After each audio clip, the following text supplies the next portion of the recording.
Ini video khusus untuk para pemuja Roky Gerung yang menganggap dia adalah orang paling pintar di Indonesia. Bahkan fansnya sampai melabeli dengan julukan Presiden Akal Sehat. Padahal Roky itu tidak bedanya dengan seorang buzzer yang narasinya tendensius hanya untuk menyerang Jokowi dan keluarganya. Jadi bukan akal sehat, malah Roky ini banyak menunjukkan akal sesat. Berikut ini saya akan beberkan aslinya Roky Gerung ketika berhadapan dengan tokoh-tokoh yang bisa mematahkan narasi sesatnya. Roky Gerung itu tidak fair dan penakut. Dia tidak segan-segan memotong pembicaraan, bicara kasar, minta stop, bahkan lari dari perdebatan. Oke, kita mulai dari Roky Gerung diskakmat oleh Anton Manurung. Saya Anton Manurung, Ketua Umum Dewan Pimpinan Pusat Gerakan Pembumian Pancasila. Guyonan Bapak sebagai badut ideologi kami hormati. Good, very good. Tapi ketika Bapak di forum terhormat ini mengatakan Pancasila bukan ideologi, sebagai Ketua Umum DPP Gerakan Pembumian Pancasila, saya menolak dan meminta orang seperti Bapak tidak bicara tentang Pancasila. Tolong Pak, camkan Pancasila. Pidato Soekarno 1 Juni 1964. Oke, terima kasih. Ada banyak pertanyaan yang sifatnya saya carikan istilah ya, cemas dengan keterangan saya tuh. Kenapa takut mengatakan bahwa Bung Karno mengumpulkan, mengkompilasi pikiran-pikiran dunia lalu dituangkan dalam 5 sila itu? Tadi saya katakan itu tidak asli Indonesia.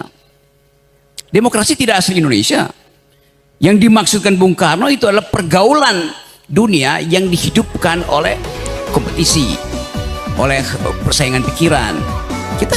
Negara kita basisnya feodal, kan bukan asli Indonesia kan. Sampai sekarang masih feodal tuh. Jadi ide demokrasi itu, sebut aja ide sila keempat itu adalah hasil adaptasi Soekarno untuk dijadikan pegangan, bukan ideologi itu. Demokrasi itu bukan ideologi. Jadi kalau sila keempat ada demokrasi, lalu dianggap Pancasila itu ideologi, itu langsung bertentangan. Saat Roky Gerung mengatakan Pancasila bukan ideologi, ini jelas menunjukkan sesatnya narasi Roky Gerung. Karena jelas Pancasila adalah ideologi kita, ideologi bangsa Indonesia. Mengapa Pancasila dijadikan ideologi? Karena mencerminkan nilai-nilai luhur yang bersumber dari budaya dan kepribadian bangsa Indonesia, sekaligus menjadi pedoman dan arah bagi kehidupan bernegara dan mewujudkan cita-cita nasional. Berikut ini Roky Gerung diskakmat Boni Hargens. Semua presiden Amerika berkampanye pertama di kampus, deklarasinya di kampus, menandakan bahwa politik itu adalah urusan mereka juga intelektual. debat di kampus. Yes. Dan jadi konkretnya Bang Roky ini sebetulnya yang dilarang di kampus itu apanya? Saya nggak tahu dilarang. Karena fakta yang terjadi Pak Roky, yang dilarang itu adalah dukungan kampanye propaganda deklarasi kebangkitan Hizbut Tahrir, narasi khilafah. Gini ya, Artinya gini loh, kalau itu sebuah gerakan intelektual, let's say, atau itu sebuah social movement, it's okay. saya terangkan Kita bisa sebentar dulu. Berapa menit yang mau terangin? Sebentar dulu. Tunggu kasih tahu, berapa menit yang mau terangin saya? 1 menit saya bicara. Sebentar. Berapa menit? Sebentar. Bukan berapa menit supaya saya tahu. Sebentar dulu. 2 menit. Saya tendangkan 2 menit. Yang dipersoalkan selama itu kan ketika mahasiswa terlibat di dalam kampanye propaganda politik khilafah, politik Hizbut Tahrir. Dan ini dipersoalkan. Dan Anda mengatakan bahwa di situ demokrasi dipasung. Buat saya, parameter atau standar apa yang kamu pakai? Karena lo intelektual, dia akan bicara dengan netralitas akademiknya. Tetapi kan sejauh ini, Pak Roky ini tidak pernah netral. Saya terangin ya. Dan begini. Belum. Udah 2 menit. Ketika saya belajar filsafat, dosen saya Manyu Suseno mengatakan, semakin kamu mengerti filsafat, semakin kamu mudah dimengerti orang. Semakin kamu tidak bisa dimengerti orang, semakin kamu tidak mengerti filsafat. Dan saya pikir ini yang sering kali dibicarakan oleh Pak Roky. Sekarang saya tidak mengerti bahwa dia ngomong. Bahkan Pak Roky sendiri pun dalam banyak kritiknya menurut saya tersesat di dalam dirinya sendiri. Nah, ini yang jadi masalah. Pertama. Coba lihat tadi, Roky berupaya mendistract atau mengganggu Boni Hargens dengan terus bertanya berapa menit Boni akan bicara. Padahal itu bukan substansi. Kalau fair, jangan mengganggu saat Boni bicara. Boni pun skakmat Roky dengan secara halus mengatakan Roky sebenarnya tidak mengerti filsafat karena bahasanya tidak dimengerti publik.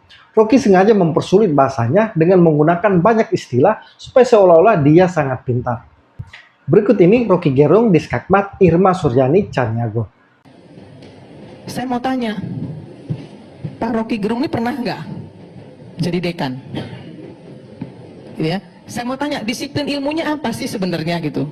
Oh kayaknya semua bisa dia komentari seenak-enak udelnya ngomong di ILC ini dari saya pertama kali nonton, tapi nggak ada satupun yang menurut saya beliau ini lakukan secara fair.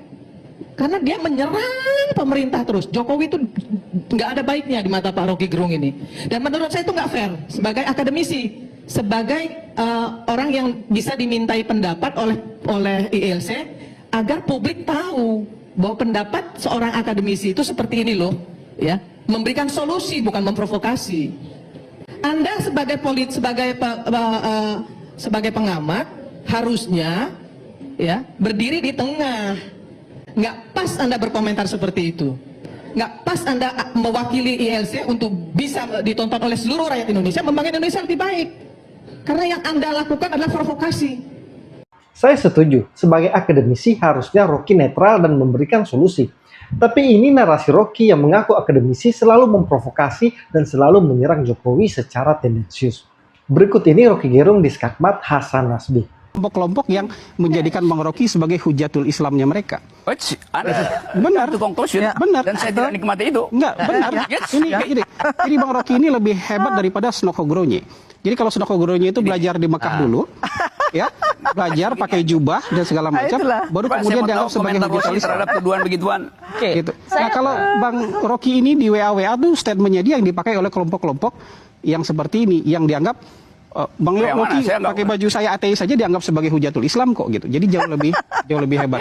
Karena lebih hebat daripada Snoko Gronye, mungkin juga bahayanya lebih besar daripada Snoko Gronye. Orang ini nggak peduli mau sama agendanya mau nggak. Saya anggap Anda penista agama. Kelompok ini kan kelompok Islam politik. Islam politik ini kalau gambaran sederhananya, mereka tuh ke masjid itu bukan buat ibadah atau dengar ceramah agama. Tapi mereka ke masjid itu untuk mendengarkan propaganda politik. Mendengarkan agitasi politik. Ya. Kalau dari masjid, dari tempat ibadah mereka mendengarkan agitasi politik, mereka pulang itu dengan gagah. Dadanya busung, buncah, saya mujahid. Saya besok siap untuk berjihad. Kalau dia ke masjid, dengarnya ceramah tentang akidah, akhlak, ibadah, keluarnya loyo. Mereka jadi ke tempat ibadah mendengarkan agitasi politik, mau sholat, mau ibadah di jalanan. Oke, soal apa pesan penting dari apa yang terjadi pada Ade Armando? Jadi ini adalah korban dari pembelahan sosial yang belum selesai. Ya, itu artinya ujungnya. Sama kayak pembelahan sosial di ruangan ini. Dan pembelahan tidak itu kunjung selesai. kita nggak tahu siapa. Jadi menyalahkan itu ke satu orang, ke Pak Jokowi, menurut saya itu justru yang jump in conclusion. Ya. Tapi ini kan pembelahan sosial ini siapa yang memulai? Ya siapa? Nah, kalau kita merunutnya seperti berang kusut, mungkin kita nggak akan ketemu. Kalau nggak ketemu, tapi kita sama-sama menurunkan ego, kita nggak bisa seperti ini. Betul. Ya. Menurut saya kan yang diperlukan dalam konteks ruangan seperti ini cari solusi. Saya setuju dengan Hasan Nasbi. Rocky ini hanya dipakai kelompok Islam politik yang banyak pentolan ex-HTI dan FPI. Karena mereka punya banyak kesamaan, yaitu anti Jokowi. Padahal Rocky ini mengaku ateis, tapi dijadikan tokoh kelompok Islam politik. Berikut ini Rocky Gerung di Skakmat Prof. Renal Kasali. Kekacauan kita terjadi karena ketidakjujuran pemerintah. Jadi jangan mencurigai rakyat kalau pemerintah sendiri tidak terbuka terhadap semua informasi publik. Baik, sekarang dari saya. Oke. Saya minta klarifikasi. Anda mengatakan bahwa ALC itu oposisi. Kapan saya ngomong bahwa ada oposisi? Bahwa itu oposisi. Oke, saya terangkan sekarang. Oke, saya terangkan ya. Kenapa ILC itu oposisi gitu? Karena saya hanya bisa menyalurkan pikiran oposan saya melalui ILC. Jadi saya anggap ILC adalah saluran oposisi saya. Kenapa Anda bilang lagi bahwa ALC tempat Anda berbohong? Saya nggak bilang berbohong, tempat saya ngibul, lain dengan berbohong. Oke, ngibul kenapa? Apa maksudnya? Ngibul itu adalah kegembiraan orang supaya mengaktifkan suasana. Sekarang juga saya lagi ngibul. Baik Bang Arni dan saudara-saudara sekalian, saya tadi berharap ini adalah exercise dan pendidikan yang bagus buat masyarakat. Nggak taunya kita cuma dikasih ngibul aja. Jadi saya pikir sia-sia saya dari tadi menyimak dan berpikir gitu ya. Tapi saya perlu ingatkan pada kita semua bahwa memang betul dunia ini dari awal sudah diciptakan dengan kebohongan. Itu betul kok ya. Bagaimana itu strategi iblis itu, hoax itu strategi iblis mau dipertahankan. Coba bayangkan bagaimana kita belajar itu Nabi Adam diusir ya. Ya, sudah dipintahkan dilarang makan buah kuldi. Kalau dalam Bible tuh apel itu satu pohon itu dilarang itu. Tapi iblis yang merasa lebih kuasa dari manusia itu kemudian membujuk dan membohongi Adam sampai Adam terusir. Ya, tidak bisa lihat Adam istrinya dulu digoda karena dia merasa diciptakan dari api. Dia merasa lebih kuasa. Itu awal. Jadi bagaimana kebohongan sudah diciptakan. Kemudian kitab suci kan juga bicara, akhirnya akan ada apa? Ada Dajjal itu. Dajjal itu apa? Itu kan yang pura-pura baik kan? Jadi apa yang baik bagi manusia, itu adalah neraka bagi Tuhan itu. Itu neraka. Kita pikir itu baik, itu bagus, hebat begitu. Bebas kita, bebas sebebas-bebasnya. Individualisme dan sebagainya. Tapi akibatnya apa? Mari kita lihat bagaimana strategi iblis sedang memporak-porandakan dunia hari ini. Ini kan sekarang berkembang jadi teknologi. Ini juga ada masalah kompetensi dalam memahami karena kita tidak memahami itu. Mungkin juga bahasa Inggrisnya kacau. Ya, kalau kita baca benar-benar kita buka ini, makanya jangan buka Google bahasa Indonesia. Harus juga pakai yang cari bahasa Inggris sehingga muncul hoaxnya itu yang jelas gitu. Kamus bahasa Indonesia memang KBBI itu mengatakan hoax itu adalah berita bohong. Tapi kalau kita telusuri lagi kamus dalam sains itu jelas sekali kok. Itu adalah kebohongan yang dibuat. Kebohongan yang dibuat dengan tujuan jahat. Tujuannya jahat ini. Jadi kita jangan berpikir itu alami, wah itu adalah lucu-lucuan. Bukan, itu tujuannya kok. Ada orang sakit hati, ada orang yang tidak dapat tempat, ada orang yang terpinggirkan, ada orang yang tidak dapat bagian, ada orang yang dibayar. Jangan lupa, ada yang memelihara kok ini. Hoax itu kalau Anda baca sejarah, karena disebut tadi di dalam ilmu pengetahuan, hoax itu adalah jahat gitu. Asal usul hoax itu, kata hoax itu pertama kali muncul dalam sejarah ilmu pengetahuan ketika seorang profesor fisika namanya Alan Sokal menulis sebuah artikel di majalah Social Text dengan nama samaran, lalu dipuji-puji oleh redakturnya tanpa tahu bahwa itu adalah bohong gitu. Bukan. Fungsi dari hoax Alan Sokal itu adalah untuk menguji apakah redaktur dari majalah yang bergengsi itu punya otak apa enggak. Ternyata enggak punya otak. Bukan, saya harus koreksi Anda. Saya kira referensi itu tidak cukup hanya membaca satu. Bukan tidak cukup. Anda harus banyak membaca buku, Anda harus baca referensi. Dengan referensi tunggal itulah jadinya seperti ini. Itu referensi karena paling Anda dasar memiliki referensi seperti itu. Oke, hoax. Asal kata hoax itu adalah hokus. Hokus itu artinya adalah mengelabui. Itu etimologinya. Itu yang diambil dari kejadian para tukang sulap yang kemudian mengelabui fungsinya apa? Mata orang lain. Fungsinya uji orang dungu. Mengelabui orang dungu. Hari ini bukan orang dungu yang dikelabui, orang-orang pandai, orang-orang yang ibadahnya baik pun usul dari hoax dikelabui. Itu poinnya tuh. Saya kira referensi harus ditingkatkan. Kalau Anda hanya persepsi tunggal, memang itu jadi bahaya memang. Anda harus baca referensi. Dengan referensi tunggal itulah jadinya seperti ini. Jadi ketahuan, Rocky ini banyak menyebar kebohongan di berbagai diskusi termasuk di ILC. Tapi dia coba memutar arti ngibul sebagai kegembiraan orang mengaktifkan suasana. Ini kan ngaco. Padahal dari KBBI, ngibul itu artinya ya berbohong, atau membohongi, atau tidak berdasarkan fakta. Saya setuju juga dengan Prof. Kasali. Rocky ini sebenarnya bacaannya terbatas, tapi sok paling pintar. Jadi inilah kedunguan Rocky. Jadi kata dungu yang dipopulerkan Rocky ini memang layak disematkan lagi ke dirinya sendiri. Berikut Rocky Gerung di Skakmat Pitra Romadoni. Ya, masalah pupu papa juga yang mana? Pupu papa buktikan dong. Laporin kalau memang ada persoalan hukum. Kita berbicara hukum hari ini. Kalau memang Bung Rocky bicara filsafat, silakan. Saya tidak akan masuk ke filsafat. Saya berbicara konteks hukum. Bicara banyak hal termasuk pupu papa segala macam. Yang ya, adalah bagian dari agen. Pupu papanya siapa? Gitu loh. Anda boleh pesimis terhadap pemerintah saya, tapi saya optimis. Ya, saya pesimis yang dukung. rasional. Anda Iya, maksud saya itu buktinya siapa Pupu Papa itu. Anda ngomong dong, sampaikan kepada publik. Siapa, tunjukin. Biar kita geruduk gitu loh sama-sama. Siapa? Saya ngomong sekarang ya. Periksa 8 kali itu dibahas di sini. Apa yang saya ucapkan? Periksa aja ya. Oke. Cukup ya. Apa yang mau saya periksa? Anda yang sampaikan Pupu Papa adalah ini gitu. Jadi biar kita tahu semua rakyat Indonesia. Jangan Anda berbicara dari segi filosofis. Saya tidak akan berbicara itu. Saya tidak akan memasuki ranah saudara. Karena itu ranah saudara. Saya berbicara konteks hukum di sini. By data. Dan buktinya apa gitu loh. Jangan juga karena memang Anda ahli filosofis, Anda mau menggurui saya dan mengkoreksi omongan saya. Tidak, saya berbicara itu. Tunggu, saya tidak akan berbicara kepada Anda karena saya konteksnya masih bicara dengan Rocky Gerung. Tidak bicara dengan Anda. Saya bukan. Loh, Anda jangan motong dulu dong. Kita belum selesai nih. Biar tidak menjadi bias ini karena tuduhan Pupu Papa ini samar-samar. Saya punya bukti soal kejahatan itu. Ke wakil presiden gitu. Terutama peran peradilan dalam merekayasa kasus lahirnya Pupu Papa. Oke, baik. Closing statement aja. Silakan Bu Rocky. Saya jawab pelanan ya. Tadi saya bilang sudah 8 kali saya ucapkan itu di forum ini.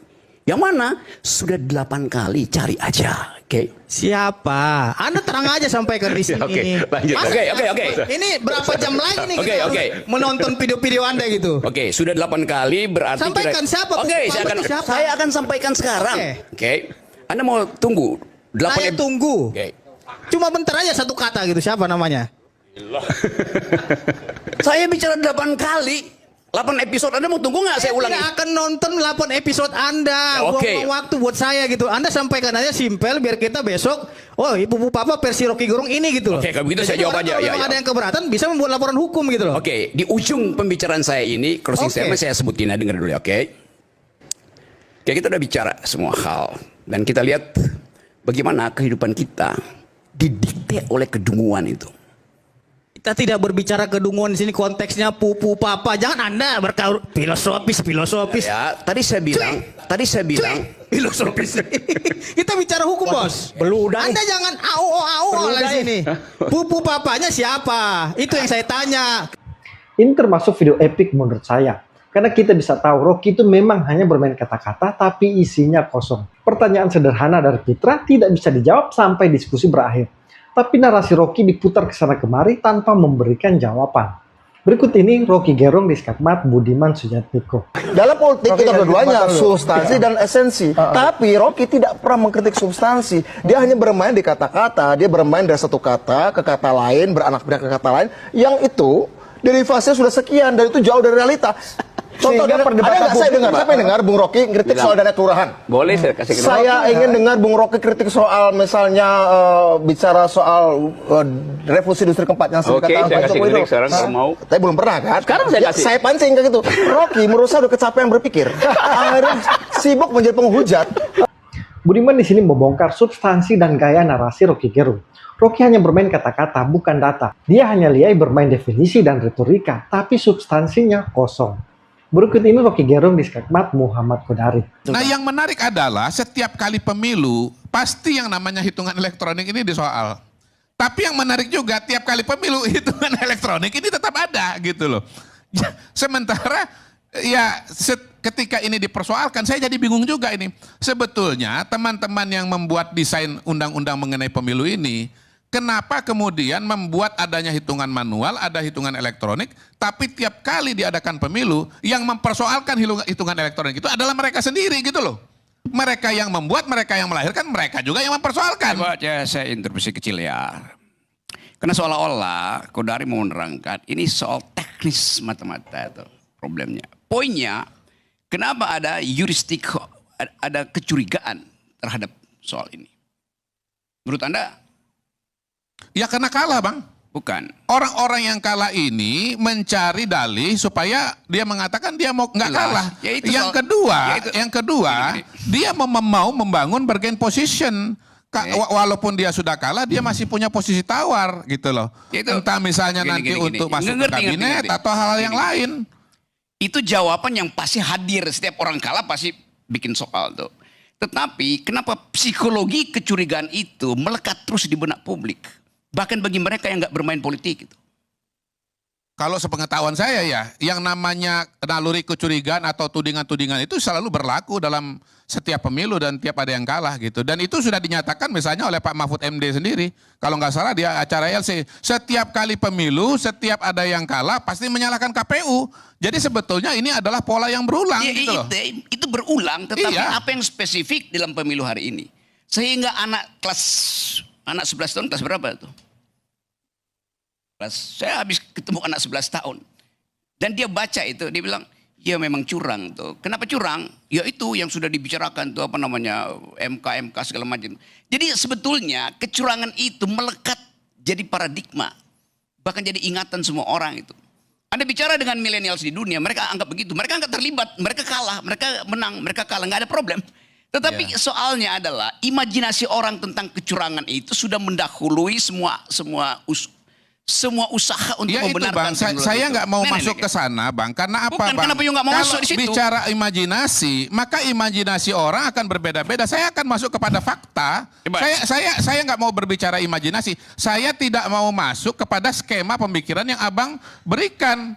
Nggak usah Kenapa? masuk di situ. Karena diskusinya Oke, buat saya oke. bukan soal imajinasi. Oke, jangan Gini masuk loh, di Bang, situ. Gini. bahayanya soal imajinasi itu adalah banyaknya dugaan-dugaan dan asumsi-asumsi, sementara realita yang terjadi di lapangan tidak seperti itu. Oke. Kalau saya nih Bang ya, bicara mengenai kenapa 02 menang. Kalau saya meruntut saja kepada temuan-temuan dari survei yang memang menunjukkan bahwa dukungan mayoritas masyarakat itu kepada 02 gitu. Kalau hasilnya nanti kemudian ternyata 02 menang, bukan karena curang, tapi karena memang rakyat ya memilih 02 gitu Bang. Nah itulah yang menjadi problem. Seolah-olah semua ini adalah sebuah desain kecurangan. Itu yang saya tidak setuju. Oke, udah cukup. Termasuk juga soal belum. Karena yang akan memberitakan saya adalah Bang Karni, bukan Anda. Iya, jadi ya kan Bang Karni kan moderatornya kan gitu. Jadi semua ini adalah suatu proses dan saya bisa mengatakan dengan temuan-temuan survei yang dilakukan oleh berbagai macam lembaga yang sudah punya track record, kita bisa lihat bagaimana pola dukungan kepada 02 itu terus meningkat dan akhirnya menang gitu loh. Jangan sampai buruk muka cermin dibelah. Itu yang terjadi pada hari ini, buruk muka cermin dibelah. Baik. Lagian ngapain di-impeach, proses berapa lama? Bulan Oktober Pak Jokowi udah turun sendiri. Sesat pikir, betul-betul sesat pikir. Mimpi di siang bolong itu. Bung Rocky ini nggak ngerti hukum tata negara sama sekali dia. Karena dia bilang bahwa presiden harus turun sekarang. Padahal presiden itu cirinya ya setelah reformasi dan amandemen konstitusi, posisinya itu makin kuat. Karena dia fixed term selama 5 tahun. Memang dia bisa di-impeach, tapi ada syarat-syaratnya. Nah sekarang syaratnya apa? Syarat impeachment itu ada proses-prosesnya. Sekarang prosesnya, pertama nggak ada satupun indikasi, nanti abang jelaskan ya, di DPR, di Mahkamah Konstitusi, nggak ada itu. Lagian ngapain di-impeach, proses berapa lama? Bulan Oktober Pak Jokowi udah turun sendiri. Sesat pikir, betul-betul sesat pikir. Mimpi di siang bolong itu. Di sini Muhammad Kodari membongkar kelemahan Rocky Gerung itu hanya bermain asumsi dengan landasan imajinasi. Tapi ketika bicara data, dia kebingungan. Dan tidak elok di sini, Rocky karena merasa tersudut meminta Kodari berhenti. Rocky Gerung memang bolehlah paham filsafat, tapi soal ilmu lain belum tentu. Seperti hukum tata negara, sebenarnya Rocky Gerung tidak paham. Berikut ini Rocky Gerung di skakmat Andi Malarangeng. Bagi kita sekarang, kita bisa berdebat. Bebas kita berdebat. Termasuk Bung Rocky tadi, bicara tentang apa namanya, logikanya, walaupun saya tidak sependapat juga dengan Bung Rocky, karena bagi saya itu hipotesis Bung Rocky berdasarkan logika yang dikembangkan oleh Bung Rocky. Tapi kan begitu kan? Hipotesis ini harus diuji pada secara empirik terhadap, kalau saya, mari kita mengujinya secara empirik hipotesis Bung Rocky tersebut tentang apa yang terjadi di Mahkamah Konstitusi. Ada metodologinya juga untuk mengetahui perilaku kelompok kecil dalam sosiologi itu ada. Gini Andi, saya ulangi ya pelan-pelan ya. Kan yang diajukan di kita adalah variabel yang sifatnya politis bahkan itu. Kapan dia bisa dibuka sebagai data tuh? CIA itu baru buka datanya itu 25 tahun. Tetapi sebelum data itu dibuka, you reasoning, cara kita berpikir udah ada di Betul, itu sah. tapi namanya hipotesis. Bukan soal hipotesis. Hipotesis itu adalah dugaan berdasarkan logika yang dikembangkan oleh seseorang. Nah, sebutkan itu dengan lengkap. Hipotesis yang ditopang oleh cara berpikir logis. Betul. Itu dasarnya. Tapi cara berpikir logis itu belum tentu merupakan kebenaran. Belum tentu Itulah sebabnya harus diuji secara empirik melalui data. Sekarang problemnya adalah bagaimana menguji empiris sebuah data yang sifatnya politis. Kapan data itu bisa dibuka coba? Ada metodologinya. Seperti apa? Dalam Chicago School tentang kelompok kecil ada metodologinya, mengetahui bagaimana perilaku kelompok kecil dan apa yang terjadi. Ada metodologi. Cuma apakah penelitian itu bisa dilakukan sekarang? Itu persoalan. Kalau belum bisa, jangan pakai otak. Kalau belum bisa dilakukan, jangan pakai otak. Boleh. Boleh pakai otak. Justru itu. Cuma namanya hipotesis, bukan kebenaran. Apapun, saya tidak bilang kebenaran. Saya bilang tadi, I'm doing guesstimation, guessing by estimation. Kalau itu hak Rocky, boleh. Walaupun kita bisa berbeda pendapat. Boleh berbeda. Nah, begitu kan? Ini ya. Tapi gini nih. Cara membatalkan saya adalah pakai counter logic, bukan pakai moral. Itu soalnya. Saya tidak menggunakan moral. Saya menggunakan juga saya berselisih metodologi. dengan. Nah, kalau dengan Roy saya tidak tahu, tapi saya menggunakan metodologi bahwa cara berpikir Rocky sah dengan cara logika yang dia pakai, tapi itu adalah hipotesis Rocky. Cara berpikirnya sah, tapi belum tentu benar. Betul sekali, karena belum bisa diuji pada empirik, pada data yang sebenarnya. Reverse logicsnya sama tuh. Belum tentu benar artinya pasti salah. Belum tentu. Belum tentu salah. Hipotesis belum tentu benar, belum tentu salah. Justru itu jangan sebut belum tentu benar seolah-olah salah. Saya tidak mengatakan perlu ada tadi time lag-nya. Semua hipotesis perlu diuji. Kalau apakah dia sesuai dengan hipotesis nol atau tidak, kan begitu. Nah, selama dia belum bisa diuji, saya katakan ada metodologinya untuk menguji hipotesis Rocky, yaitu dengan bergabung metodologi kelompok kecil. Karena kelompoknya cuma 8 kan. Dan kemudian bisa. Nah, pertanyaannya apakah penelitian itu bisa dilakukan apa tidak sekarang ini, atau 10 tahun lagi, atau 20 tahun lagi? Kita belum tahu. Data 65. Tapi selama itu belum bisa diuji, tidak bisa seseorang mengklaimnya sebagai kebenaran. Bukan soal sebagai hipotesis. Ya, gini nih. Saya tidak melakukan truth claim, bukan truth claim. Tapi saya menduga di situ ada permainan yang tadi saya sebutkan, diam-diam disponsori supaya terlihat bahwa Mahkamah Konstitusi itu tidak utuh. Apa efek dari tidak utuh? Bagus pencitraannya kan? Itu dasarnya kan, buat siapa? Buat publik internasional misalnya, supaya dikatakan, ini mahkamah tidak saya kendalikan loh, buktinya ada dissenting opinion. Nah itu yang kita periksa pada satu waktu nanti itu. Sama seperti. Nah itu dugaan Rocky. Dugaan saya ini sesuatu dinamika biasa dalam kelompok kecil 8 hakim, yang 5 kemudian melakukan concurring, yang 3 dissenting. Dan itu juga biasa mewarnai. Ada kan sebagian memang orang tidak mau memilih Pak Prabowo. Itu nggak ada kan soal gini. Karena itu juga bisa tercermin dalam perilaku hakim. Iya itu kan begitu. Karena itu dugaan saya ini sesuatu yang biasa. Hipotesis saya begitu. Ini kocaknya Rocky, mau menyangkal bahwa narasinya hanya hipotesis atau dugaan semata yang belum tentu kebenarannya. Inilah Rocky Gerung, tetap ngotot walaupun salah. Berikut ini Rocky Gerung lari setelah kalah berdebat dengan Andi Aswan. Jadi Rocky Gerung itu seperti seseorang Cassandra paradoks, ya kan? Yang diucapkan bisa terjadi gitu.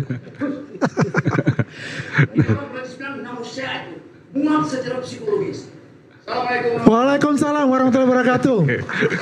Bahwa Bung Rocky Gerung meninggalkan forum ini karena gagal membangun argumentasi dengan kami ya. Dan ketakutan Jokowi phobia itu yang ingin dilempar oleh Bung Rocky tadi, bahwa misalnya ada pasangan 2029 yang disiapkan, seorang Gibran akan berpasangan dengan Jokowi. Ini kan pembodohan publik ini. Sayangnya dia udah meninggalkan forum ini ya. Nggak gentle juga saya lihat, karena harusnya kita berdebat, membangun diskursus yang sehat untuk memberi pendidikan politik bagi anak-anak bangsa, bagi adik-adik mahasiswa, bagi para aktivis muda untuk menempatkan alam berpikir yang clear dan tuntas bahwa republik ini harus dibangun berdasarkan argumen-argumen hukum yang kuat, argumen politik yang kuat. Kita tidak dibodohi oleh kebohongan-kebohongan yang terus-menerus diulang kemudian diyakini seolah-olah itu menjadi kebenaran pada suatu saat. Ini menunjukkan Rocky Gerung tidak mau narasinya kalah. Dia pengecut, hanya ingin didengar tapi tidak mau mendengarkan. Mentalitas pengecut yang lari dari diskusi seperti ini tidak layak dilabeli akademisi. Jadi itulah deretan sebagian bukti nyata bahwa Rocky Gerung itu dungu seperti yang dia sering katakan ke orang lain. Dia hanya lihat bermain kata, definisi, dan retorika. Tapi substansinya kosong. Berhadapan dengan data, dia pasti kelabakan. Narasinya lebih kepada provokasi dan propaganda daripada memberikan edukasi. Tapi aneh, di pendukungnya Rocky Gerung ini dianggap orang paling pintar di Indonesia. Jadi teman-teman, itulah penting kita melakukan kontra narasi. Karena orang-orang seperti Rocky Gerung ini tidak pernah lelah melakukan penyesatan. Salam kontra narasi.